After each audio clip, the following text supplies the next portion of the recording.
Hi everyone, I'm back with the next installment of James and the Giant Peach.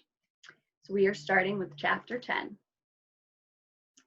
It was quite a large hole, the sort of thing an animal about the size of a fox might have made.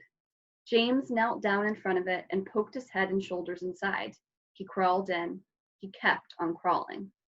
This isn't just a hole, he thought excitedly. It's a tunnel. The tunnel was damp and murky, and all around him there was the curious bittersweet smell of fresh peach. The floor was soggy under his knees, the walls were wet and sticky, and peach juice was dripping from the ceiling. James opened his mouth and caught some of it on his tongue. It tasted delicious. He was crawling uphill now, as though the tunnel were leading straight toward the very center of the gigantic fruit.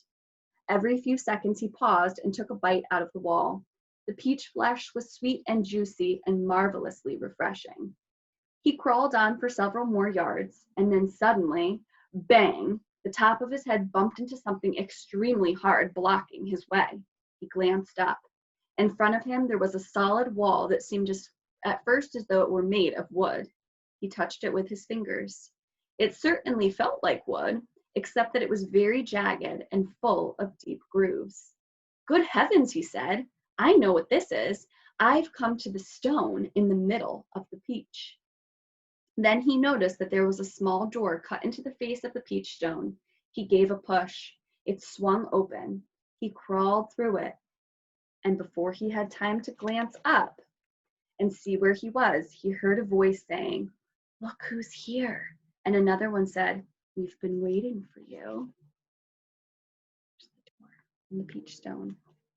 James stopped and stared at the speakers, his face white with horror. He started to stand up, but his knees were shaking so much he had to sit down again on the floor. He glanced behind him, thinking he could bolt back into the tunnel the way he had come, but the doorway had disappeared. There was now only a solid brown wall behind him.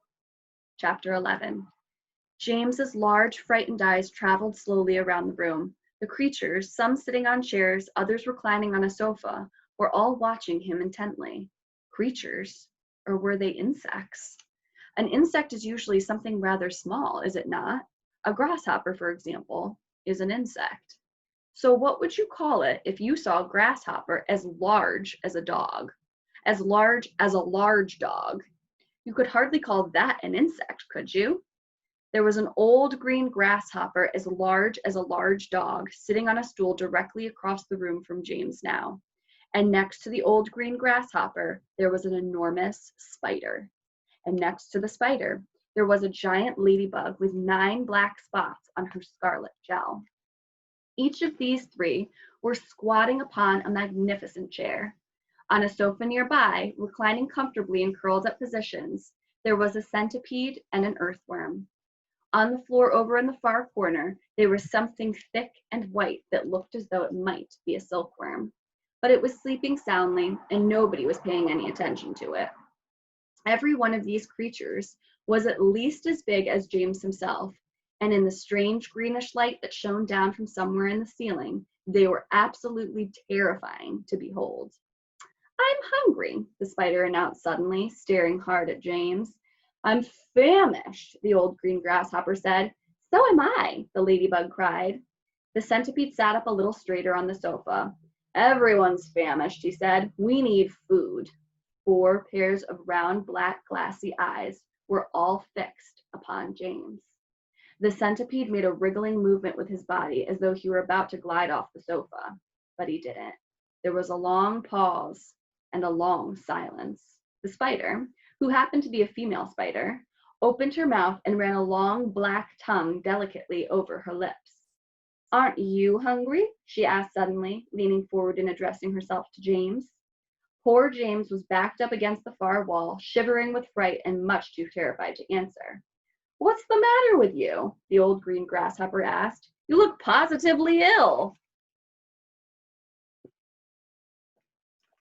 There they all are, in all their glory. "He looks as though he's going to faint any second," the centipede said. "Oh my goodness, the poor thing," the ladybug cried. "I do believe he thinks it's him that we're wanting to eat." There was a roar of laughter from all sides. Oh dear, they said. What an awful thought. You mustn't be frightened, the ladybug said kindly. We wouldn't dream of hurting you. You are one of us now, didn't you know that? You're one of the crew. We're all in the same boat. We've been waiting for you all day long, the old green grasshopper said. We thought you were never going to turn up. I'm glad you made it. So cheer up, my boy, cheer up, the centipede said. And meanwhile, I wish you'd come over here and give me a hand with these boots. It takes me hours to get them on all off myself. Chapter 12. James decided that this was most certainly not a time to be disagreeable, so he crossed the room to where the centipede was sitting and knelt down beside him. Thank you so much, the centipede said. You are very kind. You have a lot of boots, James murmured.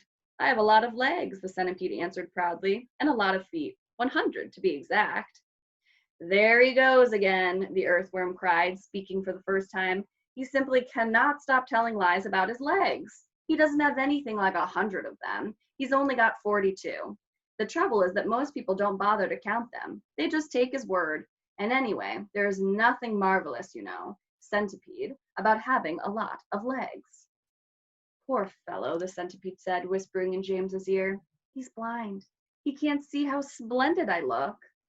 In my opinion, the earthworm said, the really marvelous thing is to have no legs at all and be able to walk just the same. You call that walking, cried the centipede. You're a slitherer. That's all you are. You just slither along. I glide, said the earthworm primly. You are a slimy beast, answered the centipede. I am not a slimy beast, the earthworm said. I am a useful and much-loved creature. Ask any gardener you like. And as for you, I'm a pest, the centipede announced, grinning broadly and looking round the room for approval. He is so proud of that, the ladybug said, smiling at James, though for the life of me I cannot understand why. I am the only pest in this room, cried the centipede, still grinning away, unless you count old green grasshopper over there. But he is long past it now. He's too old to be a pest anymore. The old green grasshopper turned his huge black eyes upon the centipede and gave him a withering look. Young fellow, he said, speaking in a deep, low, scornful voice, I have never been a pest in my life. I am a musician. Hear, hear, said the ladybug. James, the centipede said. Your name is James, isn't it? Yes. Well, James, have you ever in your life seen such a marvelous, colossal centipede as me? I certainly haven't, James answered. How on earth did you get to be like that? Very peculiar, the centipede said. Very, very peculiar indeed. Let me tell you what happened. I was messing about in the garden under the old peach tree, and suddenly a funny little green thing came wiggling past my nose. Bright green it was, and extraordinarily beautiful, and it looked like some kind of a tiny stone or crystal. Oh, but I know what that was, cried James. It happened to me too, said the ladybug. And me, Miss Spider said. Suddenly there were little green things everywhere. The soil was full of them. I actually swallowed one, the earthworm declared proudly. So did I, the ladybug said. I swallowed 3, the centipede cried. But who's telling this story anyway? Don't interrupt. It's too late to tell stories now, the old green grasshopper announced. It's time to go to sleep. I refuse to sleep in my boots, the centipede cried. How many more are there to come off, James? I think I've done about 20 so far, James told him. Then that leaves 80 to go, the centipede said. 22, not 80, shrieked the earthworm. He's lying again. The centipede roared with laughter. Stop pulling the earthworm's leg, the ladybug said. This sent the centipede into hysterics. Pulling his leg, he cried, wriggling with glee and pointing at the earthworm. Which leg am I pulling? You tell me that.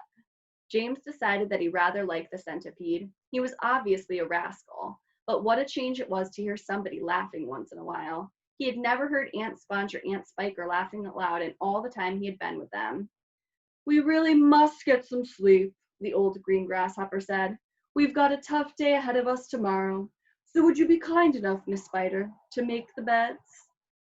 There's Miss Spider. All right, join me next week for the next installment. I'll see you then.